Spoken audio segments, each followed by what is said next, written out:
ASN Sports TV, Sam here. Welcome to another edition of the Sight and Sound of the 2023 African Nations Cup. Yes, the die is cast for a ticket to the last two. That's the finals of the African Cup of Nations. Will it be Nigeria or the Bafana of South Africa? Will it be the Elephant of Cote d'Ivoire or will it be the Congo Democratic Republic? These are the four teams left at the ongoing African Nations Cup in Ivory Coast. And I have tonight with me Boluwaji Ognumola, aka Radio Capitano, on call with me live from Ivory Coast for us to chop up all that concerns the African Nations Cup. Radio Capitano, welcome to the program. Hello, Sam. Good evening here in Ivory Coast. I'm sure it's not evening yet over there in the United States. It's a beautiful day, I must say. We're all counting down to the big semifinals tomorrow, right here in Ivory Coast. We would have a game in Bouaké where Nigeria will face South Africa, and then another game in Ouattara, Ebimpe, right here in Abidjan at 8 p.m. Ivorian time. It is DR Congo. For me, they are the surprise team of the tournament. I would have thought that DR Congo will make it to the semifinals of this year's AFCON. But then they are there with a team that resurrected from the dead. Talking about the host nation, Ivory Coast. That was exactly what their coach said today, saying that they were dead. But of course, they came back from the dead. You all know how they managed to come out to make it to round of 16. It was a difficult one. They had to pray and fast to make it out. And check it out, they're in the semifinals. I mean, quite a lot to talk about as far as the AFCON is concerned. 4 teams left with 8 titles between them. I mean, we can't wait for them. We can't wait for the game. Yeah, talking about the Ivorians and how they came back from the dead to be in the last 4. I think their continuous appearance at this Nations Cup kind of brought the fans out, because had they been the whole nation crashed out, the fans will have a little bit disappointed about it. They will sit on their couches and watch the rest of the tournament. But with the Ivorians still in it, the Ivorian fans are filling up the stadium. What do you think about that? Absolutely, absolutely. When they lost to Equatorial Guinea the other time during the group stage, I was really scared. I was scared because ordinarily, when you have them still in the competition, we're having empty stadiums. You agree with me? We're having empty stadiums. But then imagine if they had crashed out. It would have been very bloody. But of course, when Morocco did them that favor of allowing them into the 4 best place, third place teams, the entire country erupted that night. They were so excited. And that day, I made up my mind, or I concluded that this country love their football. 3 things they love in this country: acheke, their fish, and their football. And their football.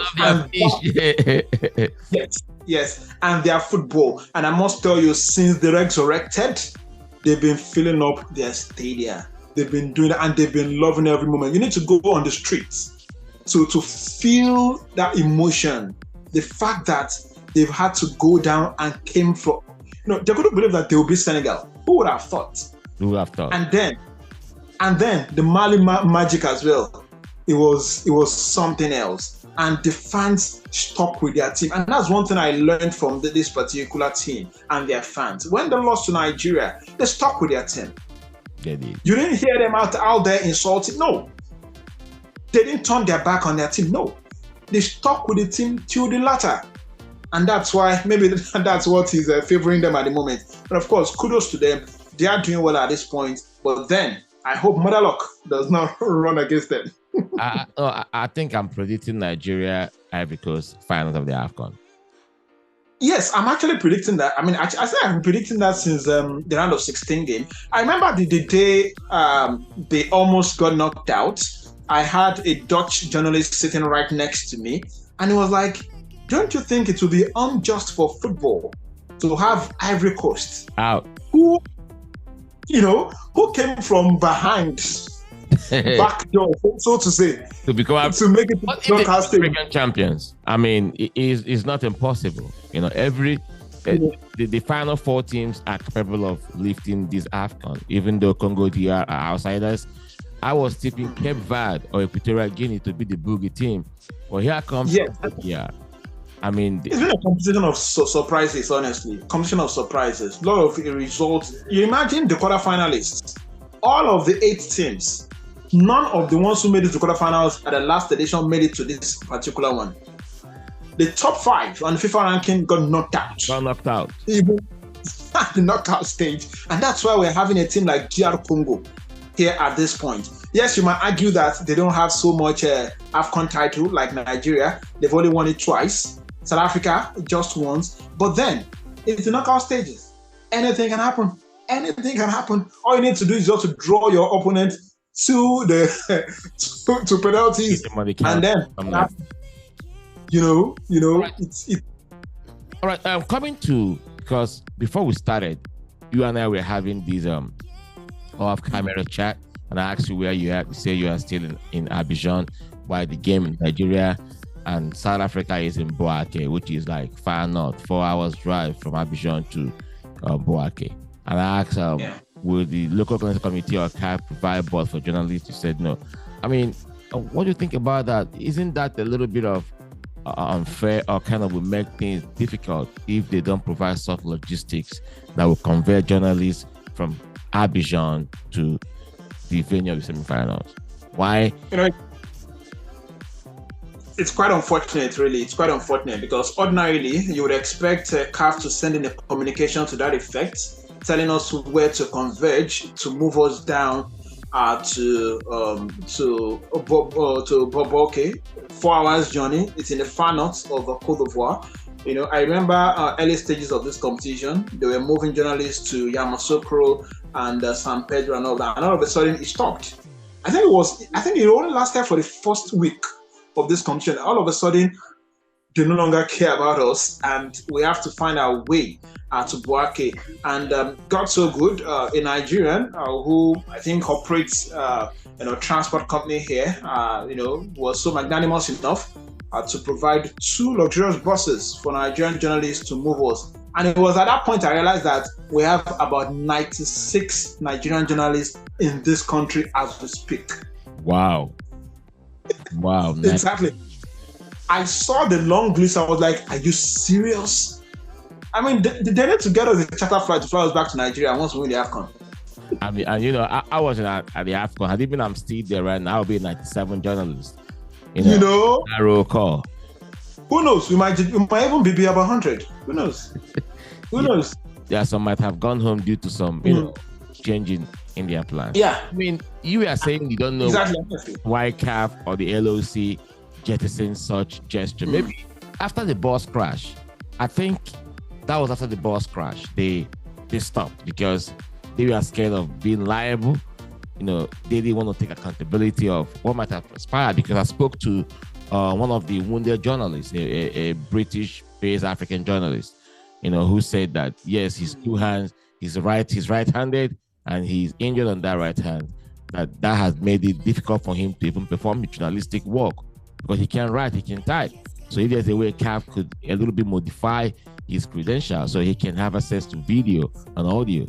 But I don't know if that happened. I've not reached out to him for a follow-up. But in all ramifications, taking away that gesture, don't you think it will hinder the way journalism will operate from Abidjan to Bouake and stuff like that? Because, I mean, that's what the semi-final is at. Yeah, it's quite unfortunate, but the good thing is that a Nigerian is offering to move us down there. Imagine South African journalists, how would they move down there to Bouake? I mean, those are the questions begging for answers. And I think LOC, CAF in general, must look into this. Yes, the accident happened at some point. It was a sad one, really. Journalists got injured, but then that shouldn't stop it. I mean, Ivory Coast is a very beautiful place. They have good road network. I wouldn't have imagined what led to that accident, but of course, accidents happen every day. You shouldn't, because of that, stop moving journalists around. I mean, things like this happen every day. We just need to be more careful, and we've always been. I can imagine them feeling okay after the game. After each game, we wait for about 2 hours for mix zone, press con, and all of that. It means we'll probably have to travel from 10 p.m. to like 2 p.m. Maybe that was what got them scared. I was like, okay, you guys should find your way. But then something has to be done. Morocco next year, I think I expect something better from CAF and the LOC. Something better from CAF and the LOC. Yes, you attended the Super Eagles training session ahead of this match against South Africa.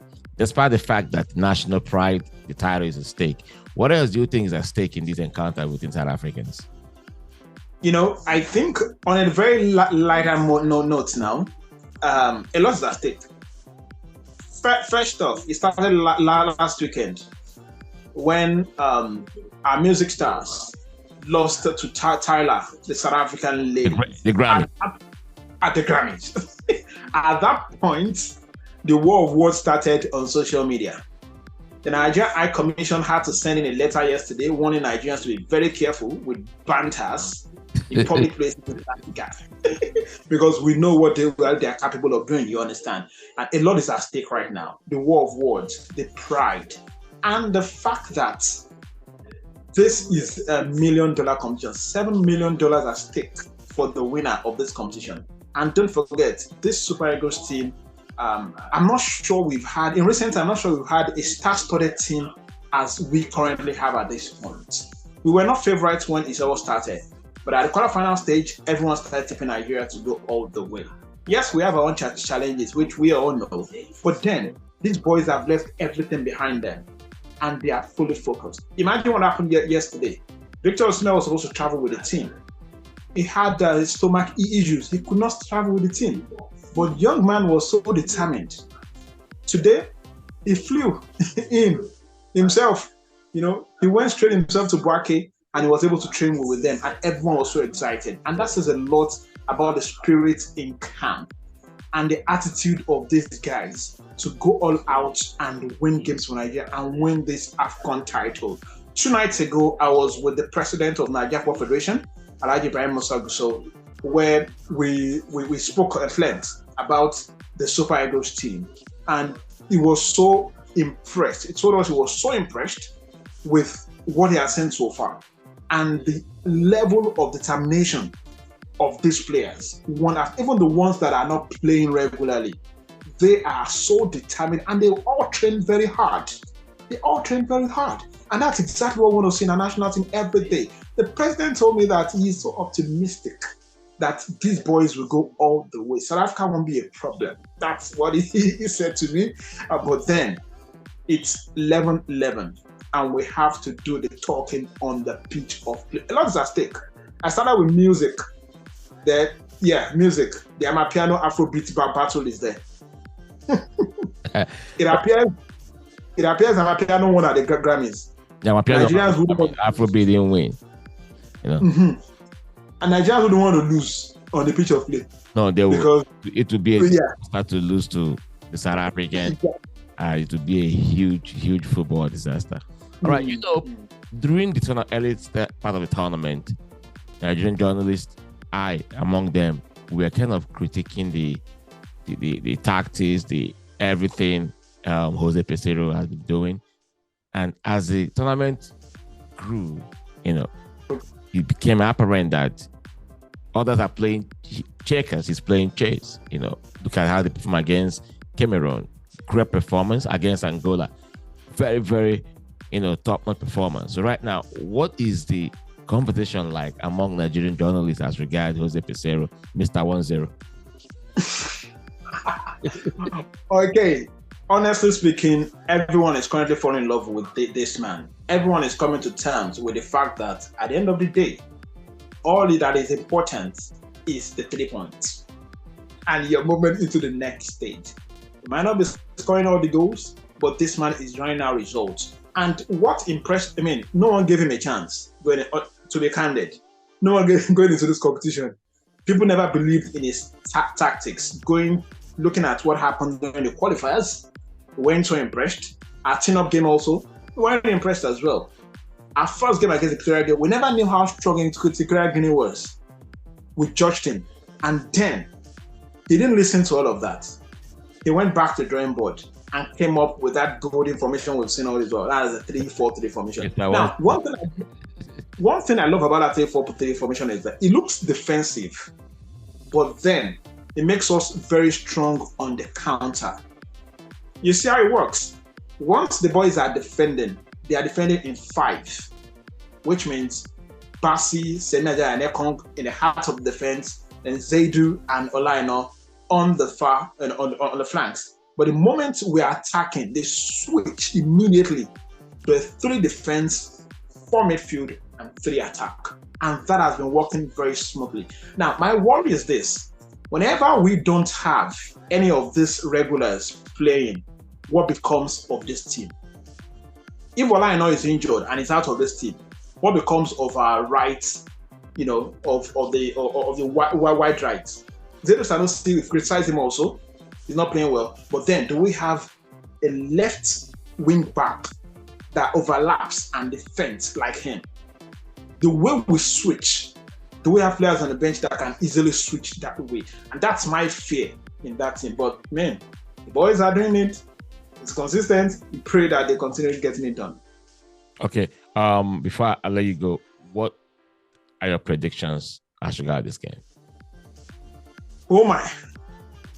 So predictions, we are not conceding. Mr. 1-0. We are not conceding. We just do 2-0.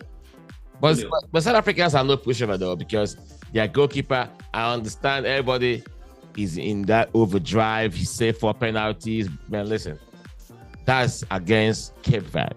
He hasn't played against Nigeria. So it's going to be a different ball game. I know that. And honestly, they've also, kudos to South Africa also. They didn't start the competition well. They lost their first game, but their second game, they bounced back like house on fire. 4-0, they won their second game. And ever since, they continued winning and winning, growing into the competition steadily. And that's why they are here at this point. Yes, you might argue that they've not played tougher positions like the Super Eagles have done, but then they are not pushover. Hugo Bruce has done a lot to that team. And during his presser today, he spoke about drawing inspiration from the win against Morocco. Everyone will draw inspiration from the win against Morocco. And that is mentality that they are bringing into that game. It's going to be tough, but I believe that our boys can handle them pretty well. All right, I believe our boys can handle them pretty well. That's the word of Radio Capitano, Boluwaji Ognumola. Appreciate that for sharing your thought tonight with us here on ASN Sports TV, sight and sound of the AFCON. All right, thank you very much and have a nice day. Yeah. Have a nice